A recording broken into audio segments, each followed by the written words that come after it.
SK சித்திக்னு ஏன் போட்டிருப்போம், படத்தில் போட்டிருப்பேன். ஏன் எஸ்கே சித்திக்னா சிவகார்த்திகேயன் ரசிகர் மன்றத்தோட திருச்சி மாவட்ட தலைவராக நான் இருக்கேன். நானும் இவரும் 10 வருஷமாக டைரக்ஷனுக்காண்டி ட்ரை பண்ணி தான் வந்துட்டு இருந்தோம். அப்போவே சொல்லிட்டேன், நீங்கள் படம் எடுத்தீங்கன்னா நான் தான் பாட்டு எழுதுவேன்னு. இதில் ஒரு 2 பாட்டு எழுதியிருக்கேன். ப்ரொடக்ஷன் டைரக்ஷன் எல்லாமே நாங்கள் தான் பார்த்தோம். அவர் தான் ப்ரொடக்ஷனும் பிரேக்கிங் மைண்ட் பிக்சர்ஸோட இது அவர் தான் பார்த்துக்கிறாரு. டைரக்ஷன் ப்ரொடக்ஷன் எல்லாமே சேர்ந்து நாங்கள் தான் பார்த்தோம். சிவகார்த்திகேயன் வந்து என்ன சொன்னார் ட்ரைலர் பார்த்துட்டு? உங்களுக்காக வந்தாரா, டேரக்டருக்காக வந்தாரா, இல்லை வந்து நடிகருக்காக வந்தாரா? இல்லை, அவருக்கு தெரியாது. யாதும் மாதிரியான ஒரு டீம் வருதுன்னு தான் சொல்லியிருந்தாங்க.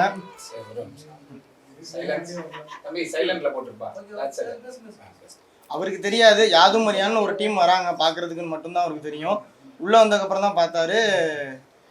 அதுக்கப்புறம் என்னையும் பார்த்தாரு, எல்லாரையும் பார்த்தாரு, எல்லாத்துக்கும் விஷ் பண்ணார். அங்கேயே உட்காந்து பாட்டையும் பார்த்தாரு, ட்ரெய்லரும் பார்த்தாரு. ட்ரெய்லரில் வந்து ஒரு இயர் வச்சு ஏதோ ஒன்று சொல்லியிருக்கீங்க, இன்ட்ரெஸ்டிங்காக இருக்குது அப்படின்ற மாதிரி சொன்னேன். ஏன்னா துப்பாக்கியை வந்து விஜய் வந்து எஸ்கேட கொடுப்பாரு, அது வந்து ட்ரோல் ஆச்சு அடுத்து தளபதி விஜய்னு சொல்லிட்டு. ஸோ வந்து அந்த சீன்லாம் உள்ளே வச்சிருக்கீங்க ஏதாவது? அதனால தான் அவர் கூப்பிட்டு ஃபர்ஸ்ட் காட்டுனீங்களா? இல்லை அந்த மாதிரி கிடையாது. இல்லை அப்படிலாம் இல்லை. அவர் வந்து இப்போ நாங்கள் வந்து 10 வருஷமாக கஷ்டப்பட்டு தான் வந்திருக்கோம். நிறைய லாஸஸ் எங்களுக்கு இருந்திருக்கு. ஃபினான்ஷியல் ரீதியாகவும் சரி, மன ரீதியாகவும் நிறைய கஷ்டப்பட்டு வந்ததுனால அப்படி வந்த ஒருத்தர் வந்து எங்களை கூப்பிட்டு என்கரேஜ் பண்ணும்போது அது எங்களுக்கு இன்னும் ப்ளஸ்ஸாக இருக்கும் அப்படின்னு சொல்லிட்டு தான் நாங்கள் அவரை பார்க்கலாம் அப்படின்னு சொல்லிட்டு நாங்கள் முயற்சி பண்ணோம். மற்றபடி ட்ரோல் பண்ணுறதுக்கோ இல்லை மற்ற விஷயங்களும் இங்கே எதுவுமே இல்லை. ஆனஸ்ட்டாக நாங்கள் வந்துட்டு அவரோட அன்புக்காக தான் போனோம். விஜய்க்கு ரொம்ப பிடிக்குமா உங்களுக்கு? 2026 அவர் தான் வந்து முதலமைச்சர் ஒரு விஷயம் போல் காட்டியிருக்கீங்க. அது இல்லாமல் இலவசமே கொடுக்க மாட்டேன்னு சொல்லியிருக்கீங்க. அது யாரால? ஏன்னா அவங்க வந்து பார்த்தீங்கன்னா டோட்டலாகவே ஒரு விஷயம் பண்ணுவாங்க, அதுக்காகவா? இல்லை அப்படின்லாம் இல்லை. ஒவ்வொரு சிஎம்ஏ வந்து ஏதாவது ஒன்று புதுசாக பண்ணணும்னு நம்ம நினைக்கிறோம்ல, அப்படி அவர் வந்து புதுசாக பண்ணால் இந்த மாதிரி ஒரு விஷயங்கள் அவர் பண்ணானா நல்லாயிருக்கும்னு சொல்லிட்டு ஒரு ஐடியாவாக தான் பண்ணோம். நான் வந்து டைரக்டர் சொல்கிறபடி நடிச்சு கொடுத்துருக்கேன். காட்டியிருப்பாங்க. நான் கொஞ்சம் யோசித்தேன். அப்புறம் நான் இப்படி பத்திரிகையில் இருக்கேனே என்ன இப்படி கொஞ்சம் யோசித்தேன். அப்புறம் நான் வந்து டைரக்டருக்கு அடாப்ட் ஆகி சரி பண்ணுவோம், படம் தானே அப்படின்னு சொல்லி நானும் பண்ணிட்டேன். நம்ம சேனல்ல கூட பாத்தீங்கன்னா அவர் சப்போர்ட் தான் அகைன்ஸ்ட் எதுவும் போடுறதே கிடையாது. கண்டிப்பா. சோ ஒருவேளை அந்த சப்போர்ட்லாம் பண்ணுவீங்க? அப்படி இல்ல. அதாவது சப்போர்ட் அகைன்ஸ்ட்ங்கறத தாண்டி அது நாங்க ஸ்டோரியா எழுதும்போது அது 2026ல நடக்க வேண்டிய ஒரு கதையா போட்டுட்டீங்க. 2026ல நடக்கிறத நாங்க ஸ்ட்ராங்கா அவங்க கிட்ட ஒரு நம்பகத்தன்மையோட கொடுக்கணும் அப்படின்னா இப்படி ஒரு வித்தியாசமா பண்ணலாம் அப்படின்னு ஒரு ஐடியா தான்.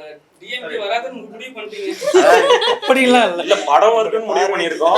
படம் வரலான்னு ஃபர்ஸ்ட் படம் முடிச்சு விட்டு போயிடாது. இல்ல அதுதான்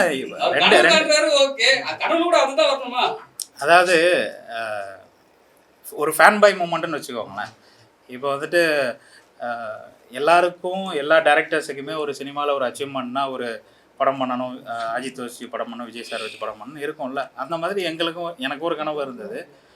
ஒரு சில நாட்களுக்கு முன்னாடி பார்த்தீங்கன்னா 69வது படத்தோட அவர் அதுக்கப்புறம் நடிக்க மாட்டார் அப்படி சொல்லிட்டாங்க.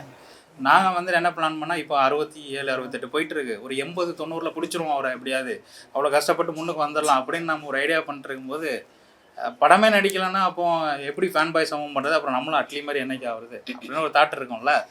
அப்போ சரி நடிகராக நடிக்கலை, அப்போ ஒரு அரசியல்வாதியாக அவரை நம்ம படத்தில் வச்சுருவோம், ஃபஸ்ட்டு படத்தில் வச்சுருவோம்.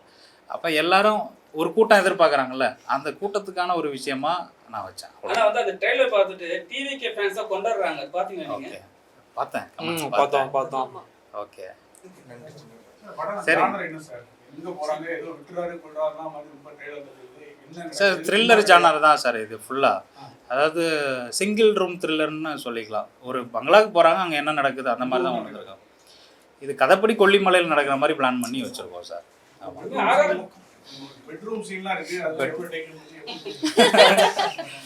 அது வந்துட்டு பார்க்குறதுக்கு உங்களுக்கு அப்படி தெரியும், நாங்கள் கொஞ்சம் டீசெண்டாக தான் மேக்கிங் பண்ணியிருந்தோம். பெட்ரூம் சீனில் ஹீரோ ஹீரோயினும் இவ்வளோ கேப்பில் தான் இருப்பாங்க, நம்ம விஷுவலில் தான் இப்படி காமிச்சிருக்கோம். ஸோ அந்த மாதிரி ரொம்ப டீசெண்டாக தான் ஒர்க் அவுட் பண்ணி கொடுத்தாங்க. மேக்கிங் அப்படி தான் எடுத்தோம் சார். தமிழ்நாட்டில் தானே சார் கொல்லிமலை? சென்னைக்குள்ளையா? சார் அது எப்படி சொல்கிறதுன்னா ரொம்ப கதையோட ஒன்றி போன ஒரு காட்டுக்குள்ளே நடக்கிற மாதிரி. இப்போ சிட்டிக்குள்ளே பெருசாக ஹாரர் அந்த மாதிரி நம்ம ஒரு நம்பகத்தன்மை வேணும்ல சார், அதுக்காக தான் நம்ம அப்படி பண்ணோம். ஹீரோ சார், நீங்கள் தினமலர் ஃபேமிலியிலேருந்து ஃபர்ஸ்ட் அடிக்க வந்தீங்க, அந்த எக்ஸ்பீரியன்ஸ் எப்படி இந்த ஃபீல்டுக்கு வந்தீங்க? எனக்கு ரொம்ப வருஷமாகவே எனக்கு இந்த ஃபீல்டு மேலே ஒரு இது இருக்குது, ஒரு ஃபேஷன் இருக்குது. நான் படித்தது எலக்ட்ரானிக் மீடியா. ஸோ நான் வந்து படிக்கும் காலத்துலேருந்தே நான் நிறைய ஷார்ட் ஃபிலிம்ஸ் எடுப்பேன். அப்புறம் நிறைய இதில் சின்ன சின்ன இதெல்லாம் நான் பண்ணியிருக்கேன்.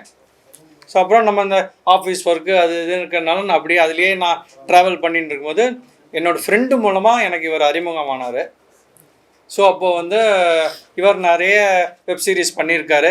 அது சம்மந்தமாக நான் வந்து பேசும்போது அப்போ என்கிட்ட சொன்னார், எங்கிட்ட இந்த மாதிரி ஒரு கதை இருக்குது சார், முடிஞ்சால் நீங்கள் ட்ரை பண்ணுங்கள், உங்களோட ஆம்பிஷன் நீங்கள் இது கொண்டு போகலாம் அப்படின்னு சொன்னார். சரி நாங்கள் வந்து கதை சொல்லுங்கன்னு நான் சொன்னேன். அதுக்கப்புறம் சொல்லும்போது அவர் நரேட் பண்ண விதம் எனக்கு நல்ல கான்ஃபிடென்ட் கொடுத்து, உங்களால் பண்ண முடியும் சார், நீங்கள் எல்லாம் பண்ணுவீங்கன்னு சொல்லி எனக்கு தைரியத்தை பண்ணி நடித்து இவ்வளோ தூரம் வந்திருக்கேன். நம்ம ரைட்டிங் டேபிள்ல இருக்கும்போது ஒரு நியூஸ் வரும், நம்ம கேரி பண்ணி எப்படி நம்ம கொடுக்குறோமோ அதான் நியூஸா கன்வே ஆகும். கண்டிப்பா சரிங்களா?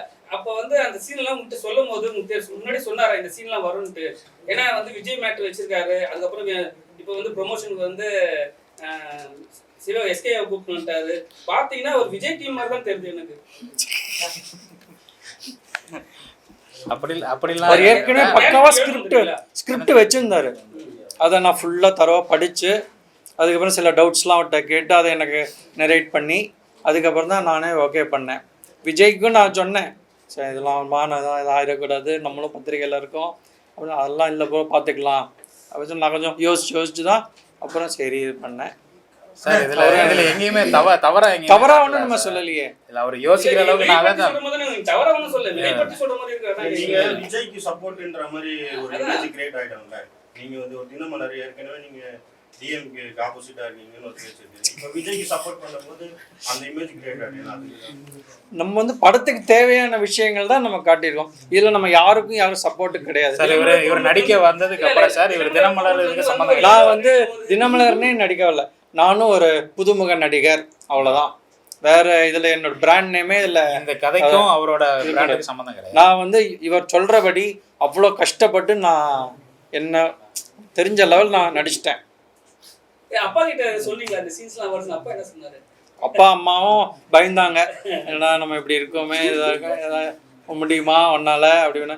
நான் சொல்லிட்டேன், டைரக்டர் சொல்கிறபடி நான் பண்ணுறேன், அவ்வளோதான். என்னோட நடிப்பு திறமை வெளி வரும் இதனால. நீங்களே பார்த்து அப்படில இப்படி பண்ணியிருக்கானேன்னு சந்தோஷப்படுவீங்கன்னு சொன்னேன். அவங்களும் சரி கேரியான்ட்டாங்க. அப்புக்குட்டியை வந்து துப்பாக்கி வச்சு சுடுறாரு. யார சுடுறாரு? பேய சுடுறாரா இல்ல வேற யார சுடுறாரு? அது நீங்க யார சுடுறாங்கங்கறத விஷுவல்ல நம்ம ஆல்ரெடி வச்சிருக்கோம். ஹீரோவை தான் சுடுவாரு. என்னதான் சுடுவாரு? ஆனா சாக மாட்டாரு. அது எனக்கு தெரியாது. அது தெரியாது, நீங்க படத்துல பாருங்க. படத்துல விஜய் சீன்ஸ் வந்து வருதா சென்சார்ல கட் ஆகுதா எப்படி? அது ஃபுல்லா வருதா எப்படி? இல்ல சார், நாங்க எதுவுமே தவறா வைக்காததுனால எங்கேயுமே எங்களுக்கு கட் இல்ல சார். All clear. சரி, இந்த இதை பார்த்தா ரொம்ப சந்தோஷப்படுற ஆள் வந்து தாவேக தலைவர் தான். அவரோட ட்ரைலரை காமிச்சு அவர் இதை காமிக்கிற ஐடியா இருக்கு சார். இது நாங்க ப்ரொமோஷனுக்காக பண்ணாததுனால அந்த முறையில நாங்க எதுக்குமே முயற்சி பண்ணல. இல்ல அப்படி முயற்சி பண்ணல. இது நாங்க மனசு திருப்தியோட எனக்கு பிடிச்சதுனால தான் நான் வச்சேன். அதாவது இதுல இந்த 2026ல வேற எந்த மேட்டர்னாலும் வச்சிருக்கலாம். பட் நான் பேசிக்காகவே சின்ன வயசுலேருந்து ஒரு மோட்டிவேஷனாக அவரை எடுத்துக்கிட்டு நம்ம பண்ணுறது உண்டு. ஸோ அதனால நம்ம ஃபர்ஸ்ட் படத்துலையும். ஆமாம் சார். ஆளுங்கட்சி வந்து டிஎம்கே தான். சரிங்க. அவங்க எதிர்த்து திரையரங்கத்தில் வந்து இந்த படத்தை வெளியிடுவாங்கங்கிற எந்த அளவுக்கு நீங்கள் அதை வந்து ட்ரை பண்ணுறீங்க சார்? ஒன்றும் இல்லை சார். சார் ஒன்றும் இல்லை சார், ஒரு சின்ன விஷயம் சார். அது நீங்கள் இவ்வளோ பெருசாக சொல்கிறீங்க, அப்படிலாம் இல்லை. அந்த மாதிரி எதிர்க்கணும் அப்படின்லாம் இது பண்ணல சார். அதே மாதிரி சுயநலமாகவும் எதுவும் பண்ணலை. இதை விரும்புகிறவங்களும் இருப்பாங்களே, எல்லா படமும் எல்லாருக்கும் பிடிக்காது. இந்த படம் பிடிச்சவங்களுக்கு இது கண்டிப்பாக பிடிக்கும். த்ரில்லர் ஜானர், விஜய் ரசிகர் இவங்கெல்லாம் கண்டிப்பாக பிடிக்கும். ஸோ அந்த மாதிரி தான். நீங்க வந்து நிறைய இன்டர்வியூ சொல்லியிருக்கீங்க, மேடை பேச சொல்லியிருக்கீங்க. எனக்கு வந்து இதே மாதிரி கேரக்டர் மட்டும் தான் கொடுத்துன்னு இருக்காங்க. என்ன மாதிரி ஒரு விஷயம்னா பண்ணனா நான் ஒரு போல்டான ஒரு ஆர்டிஸ்ட். ஏன் சில நேரத்துல வந்து நீங்க இந்த கேரக்டர் கொடுக்க மாட்டேன்னு நீங்க சில விஷயம் சொல்லியிருக்கீங்க. இந்த படத்துல வந்து உங்களுக்கு அந்த அதே கேரக்டர் கொடுத்துருக்காங்க. எப்படி இருக்கு? இந்த படத்துல அதே கேரக்டர் கொடுக்கல. இதுக்கு முன்னாடி நான் இது மாதிரி காஸ்டியூம்ல நீங்க காஸ்டியூம் பத்தி நிறைய சொல்லியிருக்கீங்க. எஸ் கதைக்கு இந்த படத்துல தேவைப்பட்டது வந்து ஒரு ஹோம்லியான ஒரு பொண்ணு தான். ஆனா ஹோம்லினாலும் நம்ம சினிமாவில் எனக்கு அமைகிற கேரக்டர் பார்த்தீங்கன்னா கொஞ்சம் டார்க் ஷேட்ல இருக்கிற மாதிரி தான் மூவிஸ் அமையுது. இந்த படத்துல ஹோம்லியா இப்போ இருக்க ஒரு காலேஜ் போற ஒரு பொண்ணு எப்படி இருக்குன்றது தான் சார் வந்து என்ன கூப்பிட்டாரு. அதே மாதிரி கேரக்டருக்கு என்ன தேவையோ அதுதான் பண்ணியிருக்கேன். ஏன்னா ஒரு படத்துல ஒரு ஹீரோனாவே பிரச்சனை, ரெண்டு ஹீரோ ஆல் ஆர் ஈக்குவல். எல்லாருமே ஈக்குவல். எல்லாருக்குமே ஹீரோ கிடையாது. எல்லாருக்குமே நல்ல அவங்க இதான் நல்லா நடிச்சிருக்காங்க. சார் இது கண்டென்ட் பேஸ் பண்ணி தான் எடுத்திருக்கோம். ஹீரோயிசம் பேஸ் பண்ணி எடுக்கலாம். இந்த வீக் வந்து 18 வந்து நிறைய படம் ரிலீஸ் ஆகுது. ஆமா சார். சரிங்களா? அவர் ஒரு பெரிய எடுத்து பையன் வச்சுங்களேன். ஓகே. ஆனா இருந்தாலும் உங்களுக்கு தியேட்டர் வந்து எப்படி கிடைக்கும்? ஏன்னா வந்து இந்த விஷயம் இப்பவே ட்ரோல் ஆயிடுச்சு. அந்த விஜய் ரசிகர்லாம் எடுத்துட்டாங்க. அதெல்லாம் பண்ணும்போது பாத்தீங்கன்னா தமிழ் சினிமாலே வந்து ஒரு பிராண்ட் வந்து ஆட்டி படைக்குது. இது எப்படி ரிலீஸ் பண்ணுவீங்க சார்? இது வந்துட்டு நாங்கள் கண்டென்ட்டாக மட்டும் தான் பார்க்குறோம். அதனால நல்லபடியாக ரிலீஸ் ஆகும்னு தான் நம்புகிறோம். ப்ராப்ளம் வரணும்னு நினச்சி நம்ம பண்ணல இல்லையா? அதனால நல்லதே நடக்கும்னு நினைப்போம். அவ்வளோதான் சார். உங்களுக்கு என்ன சேலஞ்ச் நடிக்கணும் இந்த படத்துல? ஒரு ஆக்டரா என்ன சேலஞ்ச் ஃபேஸ் பண்ணீங்க? என்னோட ஃபஸ்ட் டைம் எக்ஸ்பீரியன்ஸ்னால நான் நிறைய சேலஞ்சஸ் நான் வந்து இது பண்ணேன். அது நைட்டு அதுவும் எனக்கு வந்து 3 hours தான் எனக்கு தூக்கமே. அப்படியே கண்ணெலாம் எரியும். என்னால் இது பண்ண முடியாது. சாப்பிட டைம் இருக்காது. இருந்தாலும் பரவாயில்ல, நம்ம வந்து இந்த கதைக்கு ஏற்ற மாதிரி நம்ம நடித்து கொடுத்துடணும், டைரக்டருக்கு நல்லா சப்போர்ட்டிவாக இருக்கணும்னு சொல்லி தான் நான் என்னோட ஆஃபீஸ் வேலையை நான் 15 days மறந்துட்டேன். ஃபுல்லாக இந்த படத்தில் மட்டும்தான் நான் கான்சன்ட்ரேட் பண்ணி 15 daysல முடிச்சு கொடுத்தேன்.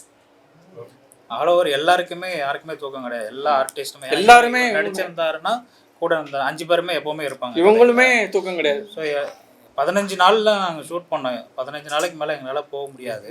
ஸோ நாங்கள் ஃப்ரேம் பண்ண பட்ஜெட் அப்படி இருந்தது, எங்களோட பிளானிங் அப்படி இருந்தது. அதனால் அந்த 15 நாளில் முடிக்கணும் அப்படின்னா ஹார்ட் ஒர்க் பண்ணியே ஆகணும். ஸோ எல்லாரும் டே நைட் வேலை பார்த்தோம், டபுள் கால் ஷீட்டில் வேலை பார்த்தோம், நல்லபடியாக முடித்தோம். படம் வந்து டைம் டிராவல் மாதிரி நடக்குதா? ஏன்னா வந்து 24, 25, 26 காட்டுற மாதிரி இருக்கு.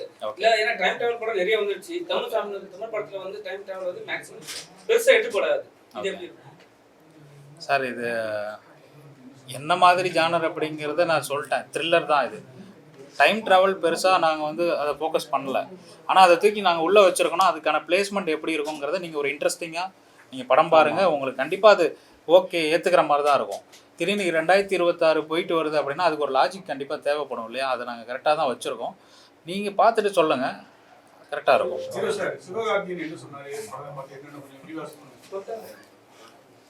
சிவகார்த்திகேயன் வந்து இந்த ட்ரெய்லரை பார்த்துட்டு சரி ஏதோ டிஃப்ரெண்ட்டாக பண்ணியிருக்கேங்க, இயர் மாறி மாறி வருது, இதில் ஏதோ ஒரு விஷயம் இருக்குதுன்னு நினைக்கிறேன், இதெல்லாம் மற்றபடி ஸ்டோரி லைன் நல்லா இருக்குது, எல்லா டீமுக்கும் நீங்கள் நல்லா வாங்கன்னு சொல்லி அவ்வளோதான் சக்ஸஸ் பண்ணி கொடுத்தாரு. அது இல்லை, அதை பற்றி சார் எங்ககிட்ட எதுவுமே இன்னும் சொல்லலை. ஓகே. அது